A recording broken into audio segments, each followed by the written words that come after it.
जय हिंद दोस्तों। जो अपन कल जो टॉपिक पढ़ रहे थे कृषि वाला, उसी के अंदर एक छोटा सा टॉपिक और बचा है और वो कर लेते कृषि से संबंधित विधियां। बच्चों क्या पढ़ेंगे? कृषि की विधियां, और उसके बाद में पढ़ेंगे कृषि से संबंधित क्रांति। बस इतना सा टॉपिक बचा है और सारा कृषि वाला पीछे वाली क्लास के अंदर कंप्लीट हो चुका है। ठीक है, तो अब आइए बच्चों अपन पढ़ते हैं कृषि से संबंधित विधियां। कृषि से संबंधित विधियां एग्जाम की दृष्टि से ये टॉपिक बहुत ही इंपॉर्टेंट है। फटाफट अपन स्टार्ट करते हैं। देखो बच्चों, एक है सबसे पहले क्वेश्चन आपसे कि सेरीकल्चर का संबंध किससे है? वेरी गुड, बहुत बढ़िया, रेशम कीट पालन से। किससे संबंधित है बच्चों? सेरीकल्चर का रेशम कीट पालन से संबंधित है। दूसरी बात है, आपसे क्वेश्चन है, आप खड़े हो जाइए और आप ये बताइए कि रेशम कीट पालन के लिए रेशम का कीड़ा कौन से पेड़ पर पाया जाता है? रेशम कीट पालन के लिए रेशम का कीड़ा कौन से पेड़ पर पाला जाता है? वेरी गुड, शहतूत के पेड़ पर। भारत में सबसे ज़्यादा रेशम का उत्पादन किस राज्य से होता है? कर्नाटक का कौन सा जिला? मैसूर। ध्यान रख लेना, रेशम के लिए कौन सा फेमस है बच्चों? आप कहोगे सर मैसूर कर्नाटक फेमस है। वेरी गुड, बैठिए आप, बहुत बढ़िया। नेक्स्ट अपन बात करते हैं, एक तो हो गया सेरीकल्चर। देखो भैया, अभी प्रधानमंत्री नरेंद्र मोदी जी ने भी कहा है कि देश का विकास के अंदर किसानों का बहुत बड़ा योगदान है और किसानों की आय को हम क्या करेंगे? पहले तो टारगेट था 2022 तक 2 गुना करने के लिए, अब टारगेट को और बढ़ाया गया 2024। ठीक है, 2022 का लक्ष्य रखा गया था और उसी के लिए उनके द्वारा क्या किया गया था कि सर आर्थिक सहायता के लिए प्रधानमंत्री किसान सम्मान निधि योजना की भी शुरुआत की गई थी। ठीक है, तो और उसके अलावा वो क्या करते हैं कि खेती के साथ साथ, किसान भाई है वो खेती के साथ साथ में कुछ आय के स्रोत को और जोड़े कि इस जैसे सेरीकल्चर है वो भी स्टार्ट कर सकते हैं। और इसके अलावा एपीकल्चर अपने क्षेत्र में बहुत फेमस है। ठीक है ना, अपने हरियाणा, पंजाब, जो उत्तरी राजस्थान है यहाँ पर बहुत ज़्यादा है। तो देखो बच्चों, एपीकल्चर, अगर अपन आपसे पूछा जाए कि एपीकल्चर किस संबंध क्या है? मधुमक्खी पालन।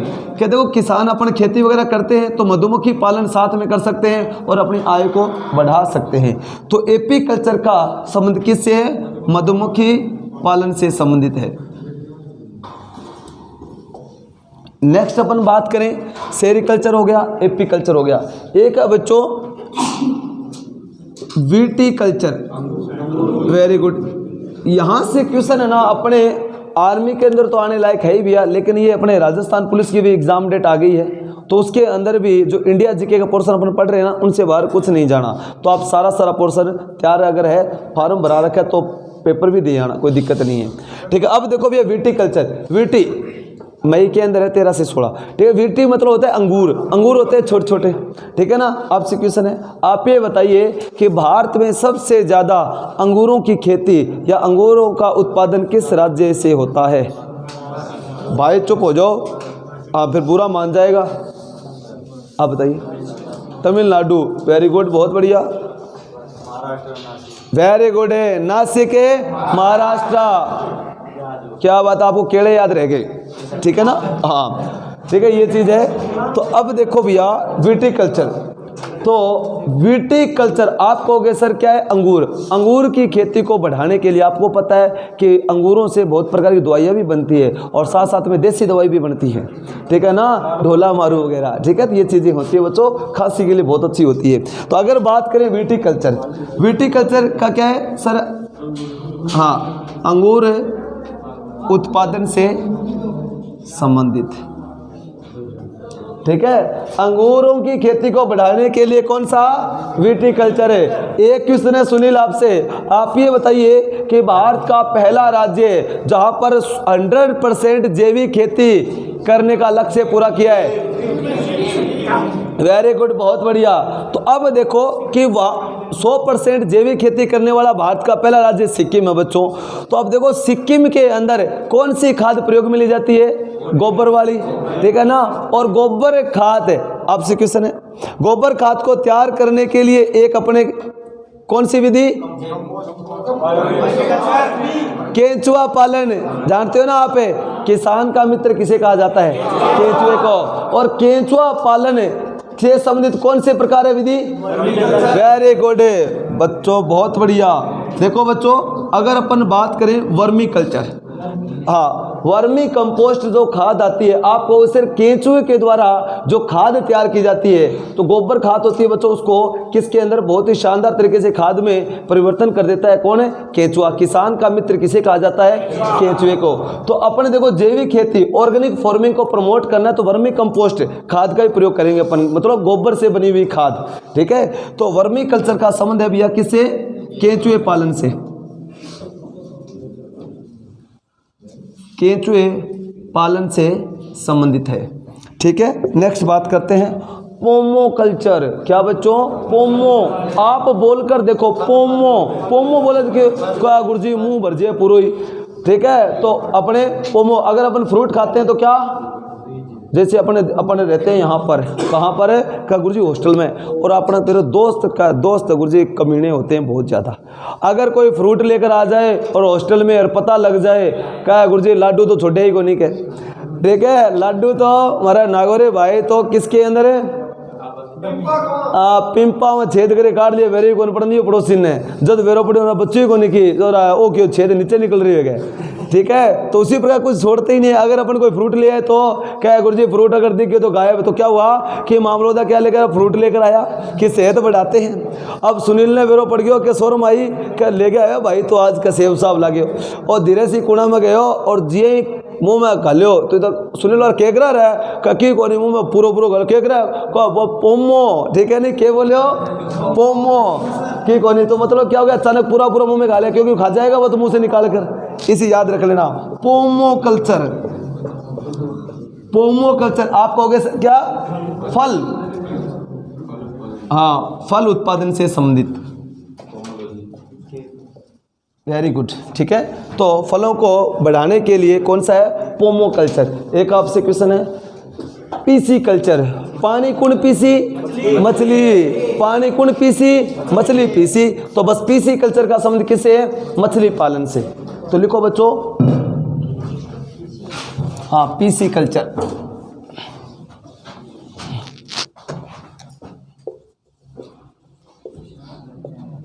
PC culture. पीसी कल्चर का संबंध किससे है? मछली पालन से संबंधित है। मछली पालन से संबंधित है। ठीक है, एक आपको पता होगा हाइड्रोपोनिक्स। हाइड्रोपोनिक्स क्या होता है? जल संवर्धन। हाँ, जल के अंदर जो पेड़ पौधे उगते हैं उनके जो अपने जानकारी लेते हैं, जो उगाते हैं ना, जल संवर्धन से संबंधित है। मतलब पानी के जो पौधों के उत्पादन को बढ़ाने से संबंधित है। ठीक है, हाइड्रोपोनिक्स है, बिल्कुल, जो पानी के जैसे कमल वगैरह होते हैं। ठीक है ना, वेरी गुड। एक क्वेश्चन है एरोपोनिक्स, मतलब हवा के अंदर भी अपने जो पौधे होते हैं वो लगाए जाते हैं, वो वृद्धि करते हैं, उनसे संबंधित है, वो कहलाता है। एक आपसे क्वेश्चन है कि बागवानी को बढ़ाने के लिए कौन सा? हॉर्टिकल्चर। हाँ, हॉर्टिकल्चर। हमारी जितनी भी गवर्नमेंट की जो स्कीम आती है बच्चों, वो किससे संबंधित है? हाँ, हॉर्टिकल्चर, बागवानी। तो आप कहोगे सर हॉर्टिकल्चर बागवानी से संबंधित, और बागवानी के अंदर क्या आते हैं? सब्जियां, फल, फूल, ये आते हैं। तो हॉर्टिकल्चर समझ में आ गया। ये इतनी आपको क्या है, कृषि की विधियां याद रखनी है, इसके अलावा कुछ भी नहीं है। ठीक है, मेनली तो क्या है? सेरिकल्चर और एपीकल्चर और वर्मी कल्चर और विटीकल्चर, ये चार याद रखने हैं आपको। पीसी तो सबको पता है, पानी कौन पीसी, बस ठीक है। तो ये चार है इंपॉर्टेंट, और कोई इंपॉर्टेंट? फ्लोरिकल्चर, वो क्रांतियां हैं। ठीक है ना, अब पढ़ेंगे। ये तो आ गए कृषि से संबंधित विधियां। अब डालो हेडिंग फटाफट, कृषि से संबंधित क्रांति। फटाफट डालो हेडिंग, कृषि से संबंधित है क्रांति।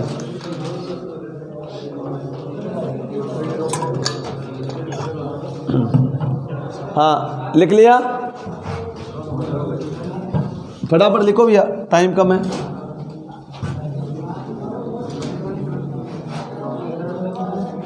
अब देखते हैं बच्चों, कृषि से संबंधित क्रांतियां। देखो तो बात करते हैं अपन कृषि से संबंधित क्रांतियाँ, रिवोल्यूशन इन एग्रीकल्चर। सबसे पहले बात करते हैं बच्चों हरित क्रांति की। देखो हमारा देश जब आज़ाद हुआ था ना, तो हम बहुत ही क्या थे, गरीब थे। हमारे देश की हालत बहुत ख़राब थी। फिर हमारे देश के अंदर क्या ही 5 ईयर्स प्लान, पंचवर्षीय योजनाएं लेकर आए। और देखिए बच्चों, पहली पंचवर्षीय योजना में हमने टारगेट किसको रखा, हमने कृषि को प्रमोट किया, कृषि को बढ़ावा दिया। उसके बाद में हमने उद्योगों को बढ़ावा दिया। लेकिन फिर भी कि 1964, 65 और 66, 1964 से लेकर 1966 तक इतना बुरा दौर आया बच्चों, कहते हैं कि बहुत ही भयंकर अकाल पड़ा था हमारे देश के अंदर। दूसरी बात, हमने 1962 की लड़ाई भी झेली थी, 1965 की लड़ाई भी झेली थी। और उसी दौर के अंदर का पूरा अकाल पड़ गया भयंकर हमारे देश के अंदर। कहते हैं कि खाने के लाले पड़ गए, नदियां सूख गई, पानी पीने के लिए नहीं बचा। अब सिंचाई कैसे करें? अब देखो भैया, जब बारिश ही नहीं होगी तो पैदावार कहाँ से होगी? और दूसरा, हमारा सिस्टम ही बहुत ख़राब है। कैसा, नदियाँ मतलब अपने जो डैम वगैरह प्रॉपर तरीके से बनाए नहीं थे और नहरों द्वारा ज़्यादा सिंचाई होती नहीं थी, तो स्थिति ऐसी आ गई, करे क्या? दूसरी बात है, हम खेती करते थे वही पुराने तरीके से, वही फसलें बोते थे जिसके अंदर रोग लगने का बहुत भयंकर डर रहता था। बहुत सारे रोग लग जाते थे, पानी की आवश्यकता ज़्यादा होती थी। और दूसरी बात है, पैदावार बहुत ही कम होती थी। पहले अपने जो पूर्वजों से पूछना, आप दादाजी से तो वो उनसे पूछना तो वो कहेंगे पहला घनी फसलें होती क्या गाड़ा भर भर के लगे आता। लेकिन उनसे पूछना कि साहब पहले खेत कितने होते थे, कब पहला पूछो तो वो कहे खेत ही खेत थे अपने, जहाँ तक देखो अपने अपने खेत थे। तो पैदावार क्या होती थी, गेहूँ क्या होती थी, 1 बीघा के अंदर 2 कुंटल 3 कुंटल बस गेहूँ। बाद के अंदर देखो बच्चों क्या हुआ कि एक हमारे देश के अंदर क्रांतिकारी पुरुष आए जिनका नाम था MS स्वामीनाथन। देखो भैया, MS स्वामीनाथन जी USA से पढ़ाई करके आए थे और उन्होंने क्या नई नई किस्में लेकर आए, किसके, हमारे जो गेहूं की, चावल की। और वो देखो जिनके अंदर बहुत ही कम रोग लगता था और पानी की आवश्यकता बिल्कुल ही कम। जिस हिसाब से आजकल तो बहुत सारी फसलें आ गई है, 60 दिनों में फसलें तैयार हो जाती है, उसी प्रकार से नए नए देश में बीज लाए गए। और फिर भैया थोड़े पानी से फसलें तैयार हुई। फिर देखो हल्की फुल्की बारिश शुरू हुई, फिर अकाल टूटा। अकाल टूटने के बाद में देश के अंदर कहा जाता है क्या, गेहूं और चावल की कहते देश में बाढ़ आ गई। तो इतना ज़्यादा उत्पादन, पहले हम विदेशों से क्या करते थे, हम जो खाद्यान्न फसलें हैं, गेहूं है, चावल विदेशों से मंगवाते थे। हमारा देश सेल्फ डिपेंड नहीं था, हम क्या करते थे, इंपोर्ट करते थे, मंगवाते थे ये चीज़ें भैया।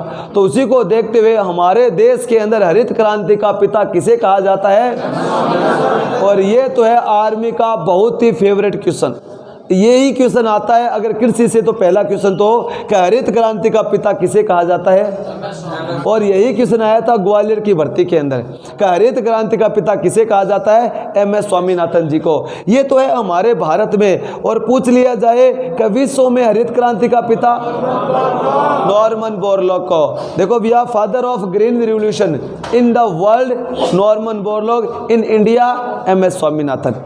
क्वेश्चन आपसे, क्वेश्चन है आपसे, आप ये बताइए कि कृषि के क्षेत्र में सबसे बड़ा पुरस्कार कौन सा है? कृषि के क्षेत्र में दिया जाने वाला सबसे बड़ा पुरस्कार कौन सा है?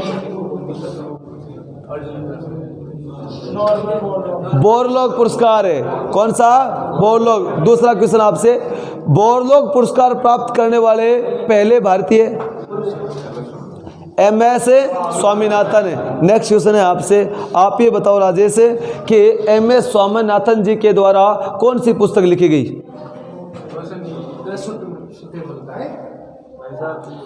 MS स्वामीनाथन जी के द्वारा कौन सी पुस्तक लिखी गई?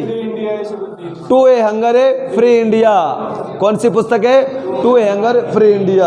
आज अगर बात करें अपन, हम पूरे वर्ल्ड के अंदर 2018 में बच्चों चावल के उत्पादन में हमारा देश टॉप पर चला गया था। आज पूरे वर्ल्ड के अंदर चावल में हम दूसरे नंबर पर हैं। देख ठीक है, गेहूं के अंदर भी बहुत अच्छा स्थान है हमारा, ठीक है, दूसरे नंबर पर हम गेहूं के अंदर हैं। तो देखो भैया कि पूरे वर्ल्ड के अंदर आज हम जो आत्मनिर्भर हुए हैं खाद्यान्न फसलों में, उनके पीछे योगदान किसका है? MS स्वामीनाथन जी का। तो अब अपन स्टार्ट करते हैं कृषि से संबंधित है क्रांतियां। तो डालो हेडिंग। कृषि से संबंधित क्रांतियाँ। सबसे पहले बात करते हैं अपन किसकी, हरित क्रांति की। हरित क्रांति का संबंध किससे है, खाद्यान्न फसलों से। खाद्यान्न फसलों के उत्पादन को बढ़ाने से संबंधित, खाद्यान्न फसलों के उत्पादन को बढ़ाने से संबंधित। ठीक है बच्चों, नेक्स्ट अपन बात करें विश्व में हरित क्रांति का पिता किसे कहा जाता है, नॉर्मन बोरलॉग को। और अगर आपने बात करें नॉर्मन बोरलॉग का संबंध किससे है, यूएसए से। और अगर बात करें अपने भारत में हरित क्रांति का जनक या फिर पिता किसे कहा जाता है,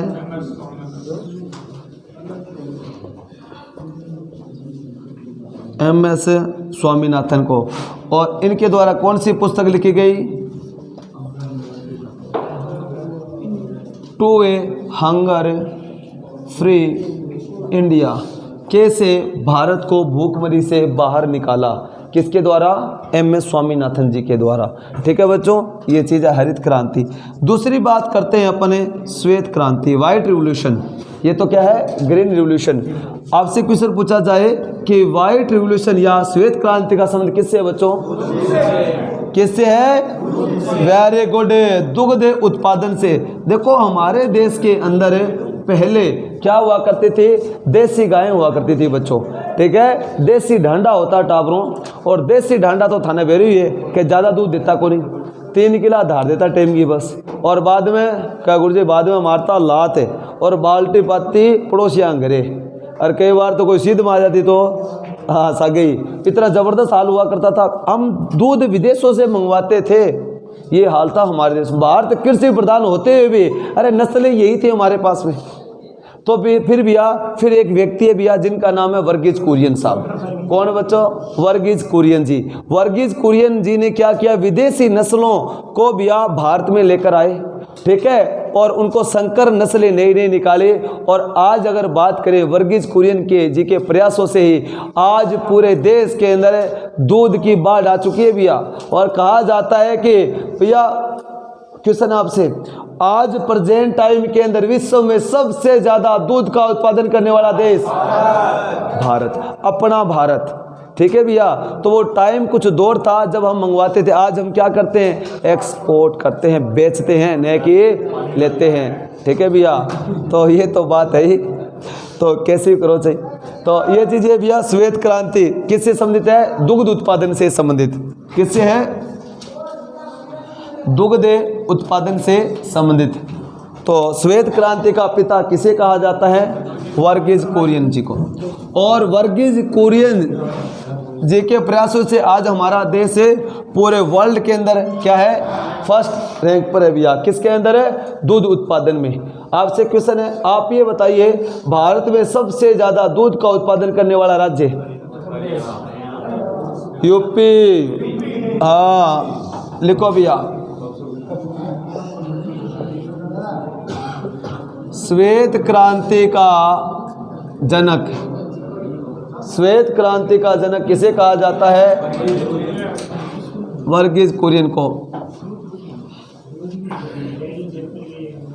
और क्वेश्चन आपसे, कुरियन पुरस्कार किस क्षेत्र में दिया जाता है, डेयरी विकास के क्षेत्र में। कुरियन जो पुरस्कार है किसके क्षेत्र में, डेयरी विकास के क्षेत्र में दिया जाता है। तो आप लिख लिया करो, इन चीज़ों को मैं लिखाता नहीं हूँ, फिर भी आप उनको लिख लिया करो शॉर्ट एंड स्वीट में फटाफट। नेक्स्ट बात करें बच्चों कि अब बात करते हैं पीली क्रांति। देखो अपने जो घरों के अंदर जो सब्जी वगैरह बनाते हैं, खाने के अंदर जो तेल यूज में लिया जाता है वो भी हम क्या विदेशों से मंगवाते हैं। उसी को उत्पादन को बढ़ाने के लिए हमारे देश के अंदर कौन सी क्रांति है बच्चों, पीली क्रांति। तो आप कहोगे सर तिलहन उत्पादन, तिलहन व तेल की बात नहीं है, जो क्या है खाने वाले तेल की बात है। जो हमारे खाने में जो तेल यूज में लेते हैं ना, उसके उत्पादन को बढ़ाने से संबंधित कौन सी है, पीली क्रांति। ऐसे याद रख लेना कि सरसों का जो तेल होता है उसका रंग पीला होता है, तो खाने में हम वही लेते हैं मेनली जो गाँव के अंदर, ठीक है। तो ये चीज़ें भैया पीली क्रांति तिलहन उत्पादन से संबंधित है। एक है बच्चों आपसे क्वेश्चन है काली क्रांति। काली क्रांति कह दो चाहे कृष्ण क्रांति कह दो, ठीक है ना, ब्लैक रिवॉल्यूशन, कृष्ण क्रांति।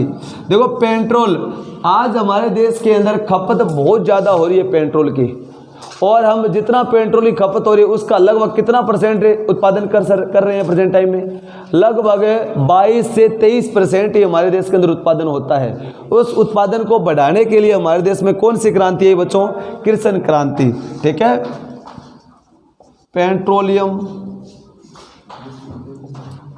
उत्पादन को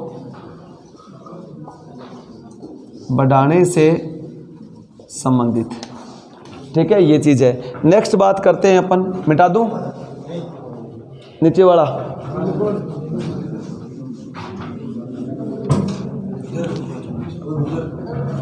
नेक्स्ट भैया ये आ गई। अब देखो लाल क्रांति,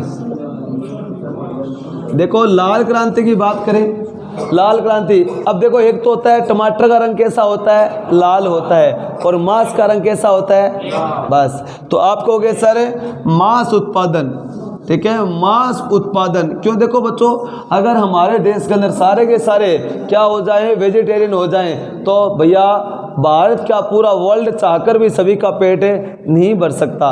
तो जो बहुत सारे हैं जो क्या है नॉन वेजिटेरियन है, तो उसी को प्रमोट करने के लिए, मांस उत्पादन को बढ़ाने के लिए भैया कौन सी क्रांति आई, लाल क्रांति। तो मांस उत्पादन और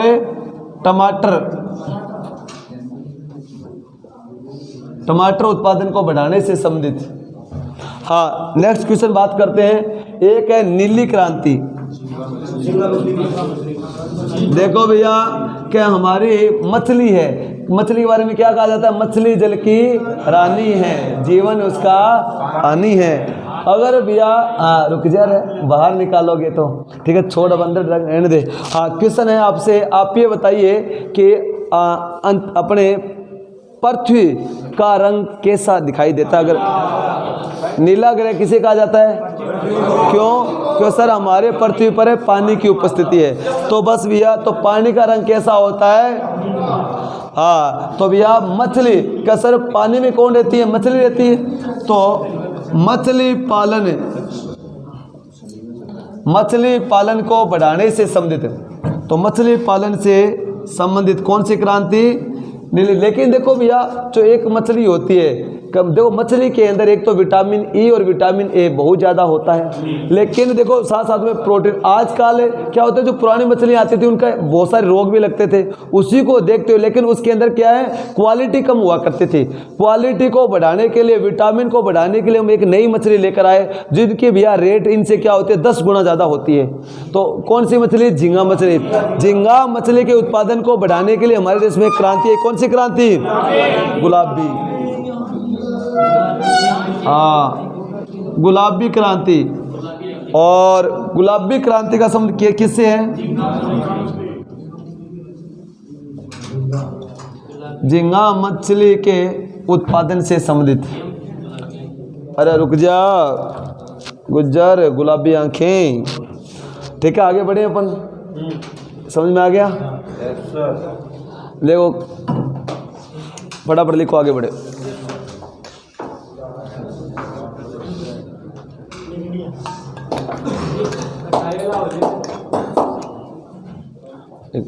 उपमा। अब देखो भैया अपन जैसे बात करते हैं, क्या बात है उपमा, क्या बात है गोल हो रहे हैं, के वर्गो आलू वर्गो। अब कह दिया नहीं, जो मोटा आदमी होता है तो क्या बोलते हैं, क्या बात है आलू वर्गो गोल हो रहे हैं। तो ध्यान रख लेना गोल क्रांति, हाँ तो गोल क्रांति का संबंध किससे है, आलू उत्पादन से, ठीक है लिखो भैया। और भारत में सबसे ज़्यादा आलू का उत्पादन कहाँ होता है, यूपी से, वेरी गुड।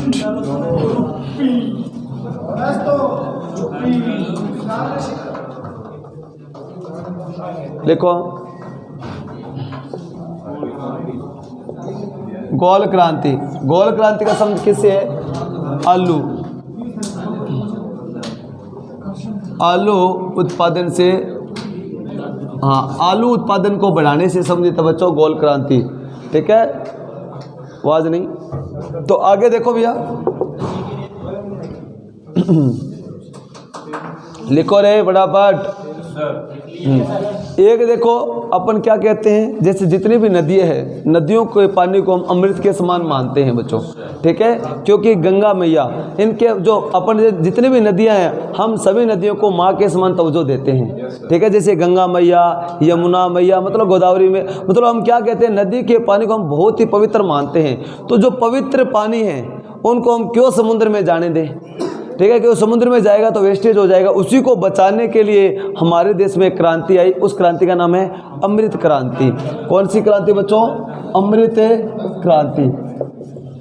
और अमृत क्रांति का संबंध किससे है? नदियों से। ठीक है, नदियों को आपस में जोड़ने से, नदियों को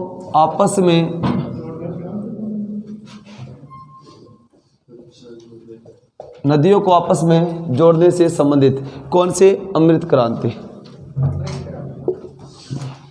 एक देखो, हाँ, आपसे क्वेश्चन है कि अंडे का रंग कैसा होता है? सिल्वर जैसा, रजत जैसा? तो बस, तो ध्यान रख लेना, हाँ, नहीं सफेद नहीं है, रजत है, सिल्वर है। तो रजत क्रांति, रजत क्रांति का संबंध किससे है? अंडों। ठीक है ना, अंडों के उत्पादन को बढ़ाने से संबंधित, अंडों के उत्पादन को बढ़ाने से संबंधित।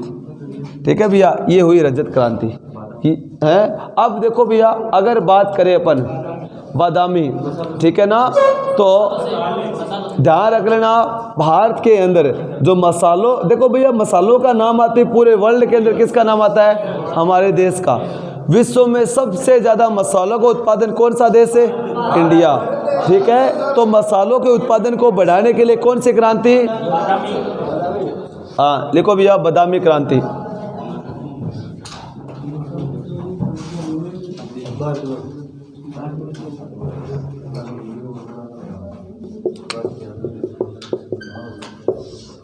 बादामी क्रांति। और बादामी क्रांति का संबंध किससे है? मसालों के उत्पादन को बढ़ाने से संबंधित, मसालों के उत्पादन को बढ़ाने से संबंधित।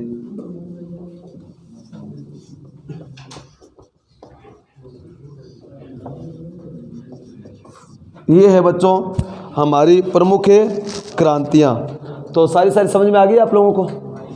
ठीक है, फटाफट अपन क्या कर लेते हैं, रिवाइज कर लेते हैं फटाफट।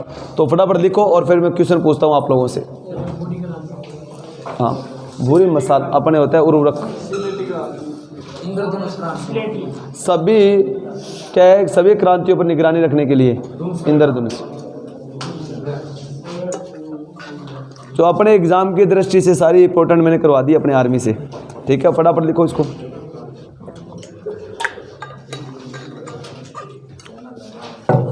लिख लिया क्या? हाँ, तो देखो भाइयों, ये सारी हमने क्रांतियाँ आपको पढ़ाई है। फटाफट एक बार रिवाइज कर लेते हैं। तो क्वेश्चन पूछते हैं आपसे, का हरित क्रांति का संबंध किससे है? हाँ, किससे? खाद्यान्न उत्पादन से। लेकिन इसमें सबसे ज़्यादा प्रभाव कौन सी फसल पर पड़ा? गेहूं के ऊपर। भारत में सर्वाधिक खाई जाने वाली फसल कौन सी है? चावल का। ठीक है, नेक्स्ट क्वेश्चन आपसे, आप ये बताइए कि नीली क्रांति का संबंध है? मछली। गुलाबी क्रांति? पीली क्रांति? हाँ, तिलहन या फिर घरों में जो खाने वाले ऑयल को प्रमोट करने के लिए। कृष्ण क्रांति? पेट्रोल, हाँ, बायोडीजल को प्रमोट करने के लिए। नेक्स्ट आपसे है, आप ये बताइए कि गुलाबी क्रांति, बादामी क्रांति, रजत क्रांति, गोल क्रांति, वेरी गुड, अमृत क्रांति, वेरी गुड। चलो वेरी गुड, बहुत बढ़िया। सेरिकल्चर का संबंध, एपी कल्चर, पोमो कल्चर। आपसे क्वेश्चन है कि बिल्कुल viticulture, vermi culture, very good है। तो बच्चों आपको सारी चीज़ समझ में आ गई? ठीक है, ये होता है हमारा क्या, कृषि वाला टॉपिक कंप्लीट। ठीक है, तो हमने देखा था कि हमारे भारत के अंदर जो किस हिसाब से खेती की जाती है, कृषि के प्रकार पढ़ लिए हमने, और उसके बाद में कि जो ऋतु के अनुसार फसलों के प्रकार पढ़ लिए, रबी, खरीफ और जायद की फसल। उसके बाद में हमने देखा था कि भारत की जो मुख्य फसल और उत्पादक राज्य देख लिए, और इसके अलावा हमने कृषि से संबंधित विधियाँ और कृषि से संबंधित क्रांति, सारे टॉपिक, ये होता है हमारा कृषि का टॉपिक कंप्लीट। देखिए भाइयों, ये टॉपिक एग्जाम की दृष्टि से मोस्ट इंपॉर्टेंट है, क्योंकि जब पेपर टफ बनेगा तो ज्योग्राफी वाले पोर्शन से क्वेश्चन ज़्यादा उठेंगे। ये चीज़ आपने रिलेशन की भर्ती में भी देखा होगा कि इतना बड़ा जीके का पोर्शन है, लगभग इंडिया की ज्योग्राफी से 4 से 5 क्वेश्चन आए थे। तो ये देखो कि हर टॉपिक अपने आप के अंदर बहुत ज़्यादा इंपॉर्टेंट है। तो अपन किसी भी टॉपिक को अपन नॉर्मल वे से, लेकिन बेसिक नॉलेज होनी चाहिए आपको, ज़्यादा डेथ में जाने की नहीं, सो नॉर्मल चीज़ें पढ़नी है आप लोगों को। ठीक है, आर्मी यही कहती है, क्योंकि आर्मी का सिलेबस कुछ डिसाइड नहीं है जीके के अंदर, ऐसे डाला गया इंडिया की ज्योग्राफी। अब इंडिया की ज्योग्राफी में सारा पढ़ना पड़ता है, 16-17 टॉपिक होते हैं, लेकिन आपको बेसिक नॉलेज होनी चाहिए, ज़्यादा डेथ में जाने की जरूरत नहीं है। ठीक है, तो इसके अंदर अपनों ने बहुत सारे वीडियो भी बनाए हैं, तो आप देख सकते हो पीछे वाले बहुत सारे वीडियो, और अपने ज्ञान को बढ़ा सकते हो, जो आपके एग्जाम के अंदर बहुत ही हेल्पफुल होंगे। आशा करता हूं कि आपको ये वीडियो बहुत अच्छी लगी होगी। अगर आपको अच्छी लगी है तो आप लाइक और कमेंट करके जरूर बताएं। अगर आप हमारे चैनल पर नए हैं तो हमारा चैनल जरूर सब्सक्राइब करें। जय हिंद, जय भारत।